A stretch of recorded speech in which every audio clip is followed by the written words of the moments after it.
Assalamualaikum warahmatullahi wabarakatuh. Perkenalkan, nama saya Dinaris Febrianti dari kelas 11 IPS 3. Di video ini, saya akan menjelaskan mengenai respon bangsa Indonesia terhadap imperialisme dan kolonialisme di bidang sosial budaya. Bangsa Eropa datang ke Nusantara pada abad ke-16. Tujuannya untuk berdagang rempah-rempah. Namun, lama-kelamaan tujuan ini bergeser menjadi penerapan kolonialisme dan imperialisme. Nah, sebenarnya apa sih kolonialisme dan imperialisme itu?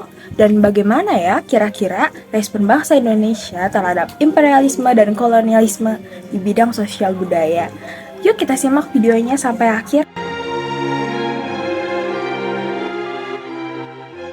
Menurut Kamus Besar Bahasa Indonesia atau yang lebih dikenal sebagai KBBI, kolonialisme adalah paham tentang penguasaan oleh suatu negara atas daerah atau bangsa lain dengan maksud memperluas negara tersebut. Sedangkan imperialisme adalah sistem politik yang bertujuan menjajah negara lain untuk mendapat kekuasaan dan keuntungan yang lebih besar. Secara singkatnya, kolonialisme berfokus kepada penguasaan sumber daya alam untuk dibawa ke negara asal penjajah. Lalu sedangkan imperialisme itu berfokus kepada sistem politik atau pemerintahan untuk memiliki kekuasaan di negara tersebut. Yang pertama adalah terciptanya kasta dalam masyarakat, yaitu bangsa Eropa dikenal sebagai bangsa yang memiliki kasta paling tinggi, dilanjut oleh Asia Timur Jauh, dan yang paling bawah ada pribumi. Lalu siapa saja sih bangsa yang termasuk ke dalam bangsa Eropa? Yaitu yang termasuk dalam bangsa Eropa adalah Prancis, Inggris, Portugis, dan orang-orang yang dipersamakan oleh bangsa Belanda. Lalu kalau yang untuk Asia Timur Jauh itu ada Cina, Arab, dan India. Lalu golongan pribumi pun ada loh yang namanya lapisan sosial. Nah, yang di lapisan bawah itu ada rakyat biasa. Lapisan menengah itu ada pegawai, petani kaya, dan pedagang kecil. Lalu yang di lapisan atas itu tuh ada kerabat raja ataupun golongan bangsawan. Yang kedua, terjadinya berbagai tradisi dan ritual. Tradisi dan ritual yang dimiliki oleh bangsa Indonesia seperti upacara ataupun tata cara yang berlaku di dalam kerajaan cenderung disederhanakan atau bahkan dihilangkan dan diganti oleh tradisi bangsa Belanda. Yang ketiga, mundurnya aktivitas perdagangan tepi laut. Daerah Indonesia pada saat itu masih sangat bergantung kepada tepi laut. Namun perubahan ini sangat berdampak kepada masyarakat Indonesia di bagian pedalaman terutama. Nah, dengan kemunduran perdagangan ini, secara tidak langsung akhirnya menimbulkan budaya feodalisme. Dengan prinsip feodalisme ini, masyarakat Indonesia dipaksa untuk patuh terhadap tuan tanah barat atau timur asing. Lalu yang keempat, masuknya Kristen Katolik dan Protestan.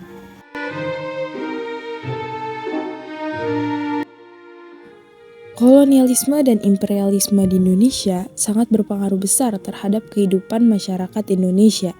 Perubahan tersebut menimbulkan kegelisahan, kekecewaan, dan kebencian yang meluas di kalangan rakyat Indonesia. Itulah sebabnya, pada abad ke-19, muncul perlawanan-perlawanan besar di seluruh wilayah Indonesia. Berikut ini adalah beberapa perlawanan bangsa Indonesia terhadap kolonialisme dan imperialisme. Yang pertama, adanya perlawanan rakyat Aceh. Kedua, Kesultanan Demak melawan Portugis. Ketiga, perlawanan Kesultanan Aceh. Keempat, Sultan Agung Raja Mataram melawan VOC. Kelima, Sultan Ageng Tirtayasa melawan VOC. Keenam, Sultan Hasanuddin melawan VOC. Lalu, adapun topik utama yang akan kita bahas berikutnya adalah respon bangsa Indonesia terhadap imperialisme dan kolonialisme melalui bidang sosial budaya.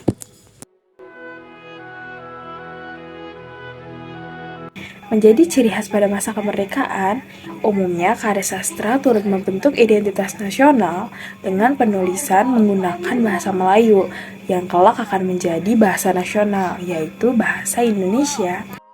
Pada periode awal abad ke-20, muncul para sastrawan yang terkenal, antara lain adalah Muhammad Yamin, yang mulai menulis sajak-sajak modern pada tahun 1920 sampai 1922. Muhammad Yamin menulis sajak yang diterbitkan pada tahun 1929 dengan judul Indonesia Tumpah Darah.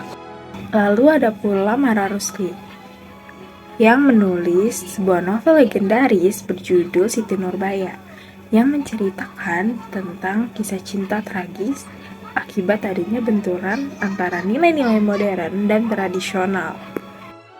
Lalu selanjutnya ada Sanusi Pane yang menulis puisi modern dan merupakan sastrawan berpengaruh, terkhususnya di dalam bidang perkembangan kebudayaan yang berakar dari kebudayaan pra-Islam. Dalam bidang sosial budaya, salah satu respon bangsa Indonesia terhadap imperialisme dan kolonialisme adalah berkembangnya seni musik yang menggelorakan perjuangan. Nah, salah satu tokohnya adalah Ismail Marzuki. Ismail Marzuki merupakan musisi pemberontak pada masanya. Ketika pemerintah Belanda memberlakukan pembatasan hak untuk berkumpul dan berserikat terhadap organisasi-organisasi kebangsaan, dan rakyat-rakyat dilarang keras untuk mendengar lagu-lagu mars partai politik dan kebangsaan, jiwa Ismail Marzuki memberontak. Adapun judul-judul lagu Ismail Marzuki antara lain Banyu Biru, Bintangku, serta Rimba Malam Gemilau. Sekian presentasi dari saya mengenai respon bangsa Indonesia terhadap imperialisme dan kolonialisme di bidang sosial budaya. Mohon maaf apabila ada kesalahan dalam pengucapan. Sekian, terima kasih.